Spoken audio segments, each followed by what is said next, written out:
ఏమిటంటే రాత్రి ఈ రోజుల్లో కూడా స్వామివారికి రాత్రి విద్యుత్ ఉండదు. ఇక్కడ అనేకమైన లైట్లు రాత్రి సిగ్గేసిన సందర్భాల్లో అర్ధరాత్రి అవన్నీ పగిలిపోయినట్టుగా ఇక్కడ ఉన్న వాళ్ళు చెప్తారు. కరెంటు ఉంచుకోవడం చాలా చీకట్లో ఉంటాడు. ఇది చాలా విచిత్రమైన విషయం.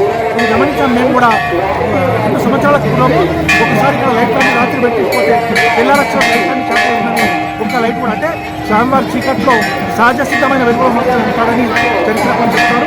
అది నిజంగా మేము కల్లారా చూడడం జరిగింది. ఈ మొదలు 300 సంవత్సరాల పైన చరిత్ర కదా. ఈ ఆలయము స్వామివారికి గుడి నిర్మించమని చాలామంది అంటున్నారు.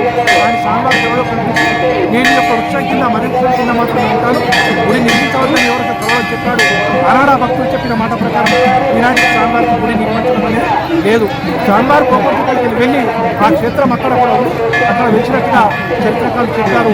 కానీ స్వామివారు ఇక్కడ అక్కడ ప్రతిరోజు సాయంత్రం వేళ సంధ్యా సమయం వేళ ఈ ప్రాంతమంతా తిరుగుతున్నప్పుడు తప్పుడు వచ్చిన ఈనాటికి మనకు పూర్వీకులు చెప్పుకుంటారు. ఇది యొక్క ఈ క్షేత్రం యొక్క వైమానిక ప్రదేశంగా మరి ఈ చుట్టుపక్కల గ్రామాల్లో ఒక చక్కని ప్రాశస్తం స్వయంగా వెలిసిన దేవుడు ఎవరంటే ఇటు భీమల నందీశ్వర ఆలయంగా చెప్తారు. అదేవిధంగా రామన్నపేట అయ్యలపుట్ట రాయరాజేశ్వర స్వామి చెప్తారు. ఇక్కడ రాయరాజేశ్వర స్వామి కన్నా ఈ గ్రామంలో అయ్యలపుట్ట దేవుడు అయ్యల స్వామి అని అంటారు. ఆయన రాయరాజేశ్వరుడు కాకుండా ఈవి పేర్లతో ఆయన కొలుస్తారు. ఎందుకంటే ఈ క్షేత్రంలో ఆయన కొలువైన ప్రదేశము ఒక బండ నుంచి చెట్టు కిందికి వచ్చాడు. ఆ చెట్టు కింద నిలబై ఉన్నట్టు ఆనాటి నుంచి అక్కడే ప్రశ్నించబడ్డాడు.